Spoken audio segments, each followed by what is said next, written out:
I'd like to thank everyone today for joining us this evening to announce the next leader of the Yukon Party, and we expect the next premier. I'm Mark Beasy, the president of the Yukon Party and your host for the evening. This leadership is an exciting next step for the Yukon Party and for our territory. With the current global pandemic, this has been a challenging time for so many Yukoners and Canadians. And I'd like to thank everyone who took time to vote in this leadership election. We've worked with the Yukon's Chief Medical Officer of Health to conduct this announcement this evening, so I'd like to thank that office for working with us to approve our plan. Tonight, joining me in the room, we have our three candidates, Linda Benoit, Brad Cathers, and Curry Dixon. As well, we have our interim leader, Stacey Hazard, and our broadcast team. In an adjacent room, we have members of our Leadership Election Committee who have planned and delivered this election for us. They have been doing a confirmation of the results since voting closed at 7 p.m. I want to thank all of them for all of their hard work and thank their chair, Mel Braze. They certainly had their work cut out for them in this strange year. At final count, we had 1,574 eligible voters take out party membership, and the election had a 96% voter turnout with 1,514 votes cast. This is a record turnout for any leadership race in the Yukon history. I'd like to share a quick overview of this evening.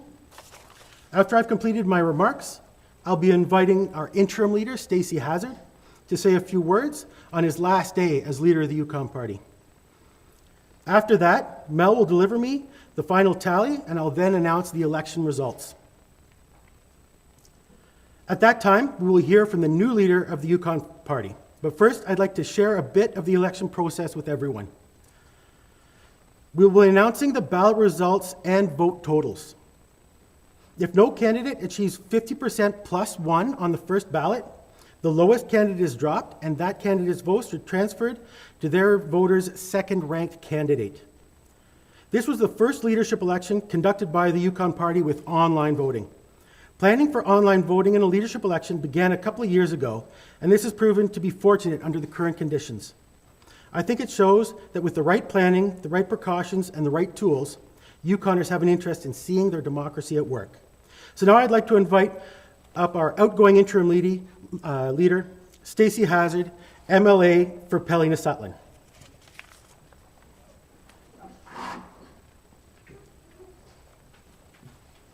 Thank you, Vanna.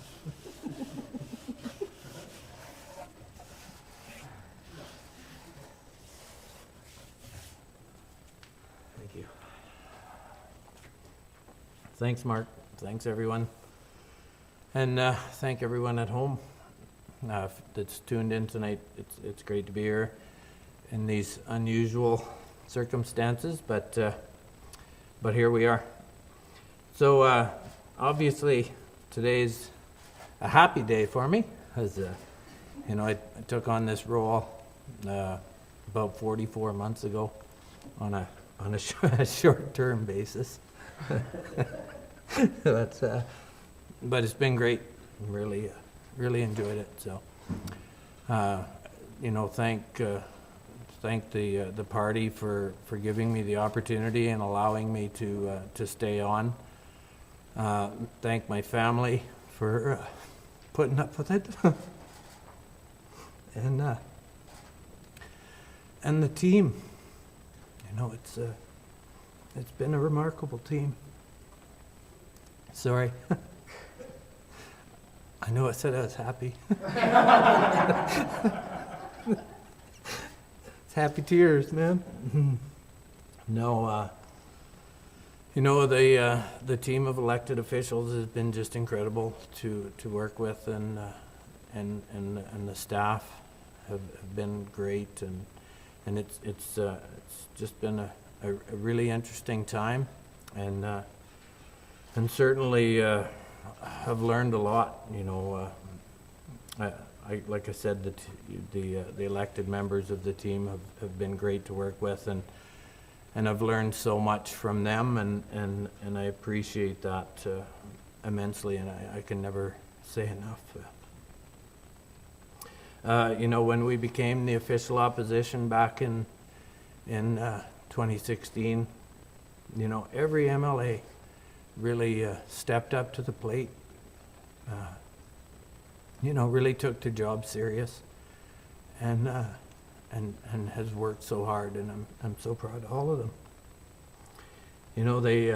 They continually impress me with their commitment to their ridings and their constituents, and all of the work that they've accomplished for their constituents. So again, like I said, I can't thank them enough for all of the work. I think in my time as interim leader, I've learned a lot about this Liberal government, and I would pass on those thoughts to whoever is successful tonight. They're completely paralyzed by decision making. Major files have sat on desks for weeks, sometimes months. Development projects are dying in the assessment stage. Ministers ignore letters about crowded schools and classes happening in utility closets. The Premier and his ministers really live in a bubble, and they're disconnected from everyday Yukoners.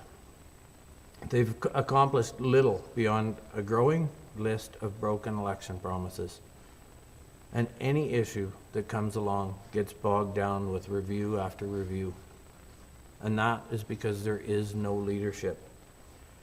And when they face suggestions or for improvement or criticism, they lash out and they attack rather than focusing on the issues at hand and focusing on those solutions that have been suggested to them. We've seen them go so far as to launch witch hunts for whistleblowers and target public servants and NGOs for criticizing the government. And I think that this is a big part of why the Liberals' response to COVID-19 has been so underwhelming. There's no leadership and a fear of criticism. We've also seen the start of some concerning undemocratic tendencies. An example of that would be the Liberals have a Speaker of the Assembly who has been showing up to political events and fundraisers, blurring the lines between government and what it is supposed to be a neutral job as Speaker. The Liberals have been caught politically interfering in the access to information process, and they've used their majority to shut down recommendations such as that of the Independent Electoral Boundary Commission, only because the proposed boundaries they felt would have been bad for them. And most recently, the Liberals have been using this pandemic to give themselves broad new powers unrelated to public health, bypass legislature for major decisions, and spend millions in public dollars without any oversight. And the really sad part is the Premier has actually said that his Liberal government doesn't need legislative oversight. And this is a concerning trend, and at this point, undemocratic. But tonight, I want to talk about positive change. There's hope on the horizon. There's an election coming, and Yukoners are looking for change.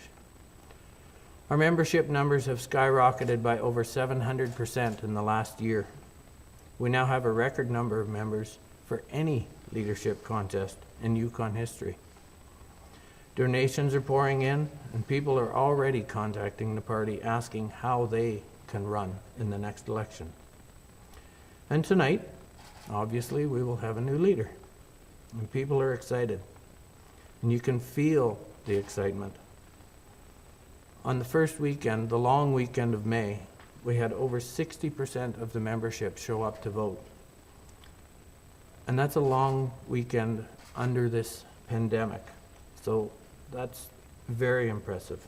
Then on top of that, President Mark Beasy has told us tonight 96% voter turnout. So thank you. It's clear that Yukoners are motivated, and are ready for an alternative to what we have for a government. And thankfully, as a result of the great work that this caucus has done, our next leader will have a strong base to work from.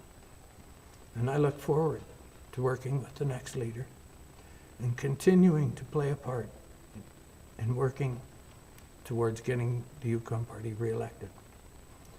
So thank you again to all of you, and best of luck to whoever wins tonight.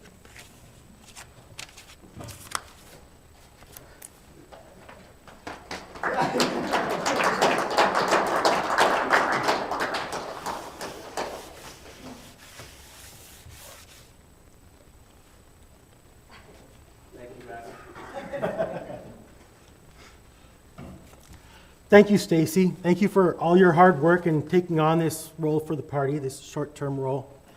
And also, on behalf of the Yukon Party and supporters, a big thank you to your wife, Shelley, for allowing you to take on this role. And now it's time. The election results. The voting... Do you want me to give them to you? That would be great. Thank you.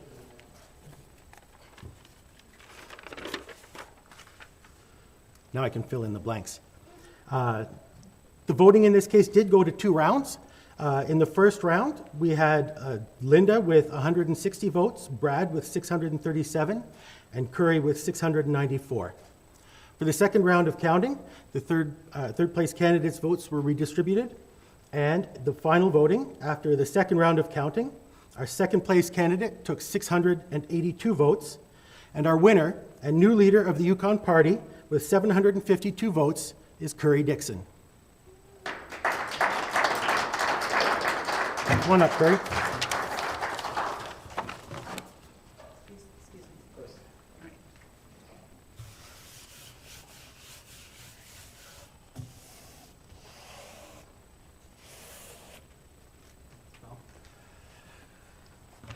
Well, thank you very much, Mark. Thank you, Stacey. Thank you, Mel, for the work of the committee.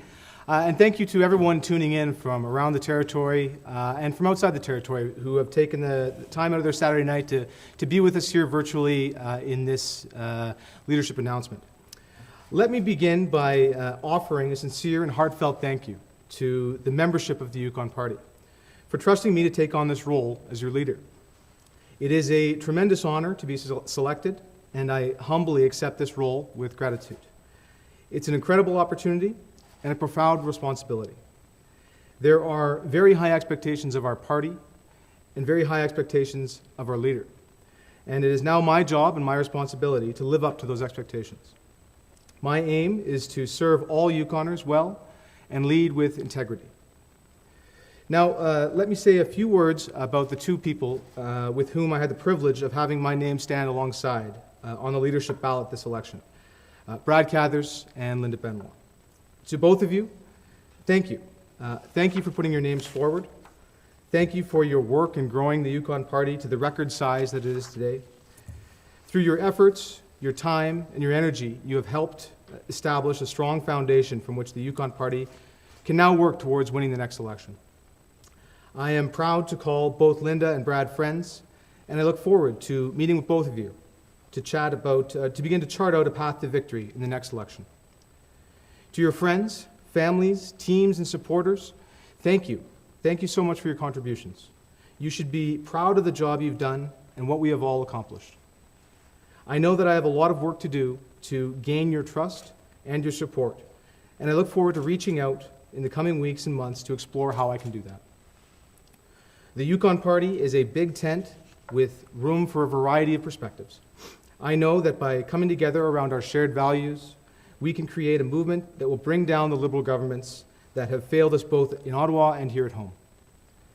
So, if we're going to do that, we must remain strong and united. I need to also thank our interim leader, Stacey Hazzard.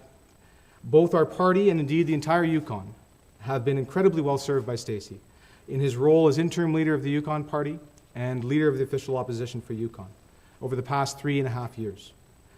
I am sure this has turned out to be much more than he signed up for back in 2016 when he volunteered to act as the interim leader until a permanent leader could be chosen. Since then, he has taken this often thankless position and served with poise and expertise. He has done an admirable job at holding the government to account and offering thoughtful and strong opposition to the direction that the Liberals have taken us all. I may stand to be corrected on this, but research suggests that he is the longest-serving interim leader of a provincial or territorial political party in Canadian political history. A remarkable feat, no doubt. So on behalf of all of us, Stacey, thank you so much. I may not have your million-dollar smile or hairdo, but I do hope to live up to the example that you've set. To my friends in the Yukon Party caucus, I'm looking forward to working with each of you. I'm, of course, in the position of not having a seat in the legislature, so I will be relying on you to help me discharge the role of opposition and to prepare for the next election. Now, I'd like to turn my remarks to Yukoners in general, to offer a brief view of what you can expect from a Yukon Party under my leadership. For as long as the Yukon Party has existed, we have stood for certain foundational values: fiscal conservatism, balanced budgets, spending within our means, and keeping taxes low. We have stood up for the private sector, for small businesses and entrepreneurs. Those are Yukoners that need little more than the government getting out of their way in order to prosper. We have always encouraged the development of our natural resources and supported the jobs and opportunities that are created by a strong and healthy mining industry. And we've always stood up for hunters, anglers, and those who enjoy accessing our beautiful backcountry. Under my leadership, those foundational values will continue to underpin this party. But from that strong foundation, we do need to grow.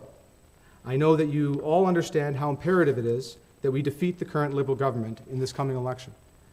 In order to do that, we must become ready to serve the next generation of Yukoners and understand their priorities. We must establish sound, productive, and respectful relationships with Yukon First Nations. We must look at more ways to ensure our unparalleled quality of life is not threatened, and that Yukoners and their families can be healthy and strong contributors to our economy. Whether that is looking at opportunities in early childhood education, mental health initiatives, and creating ways to empower and diversify our economy through training and infrastructure. A lack of leadership, indecision, and aversion to democratic accountability has plagued Sandy Silver's administration over these past years. The Liberal government is a ship without a captain. But we are now presented with a unique opportunity to consider new paths forward for Yukoners in a post-COVID world. There is much work to be done, and I am extremely motivated to get to work with all of you. We know that the next election will be about who Yukoners trust to restart the economy. We also know that the Liberal team has reportedly broken that trust. They've demonstrated time and again their lack of respect for democracy and transparency.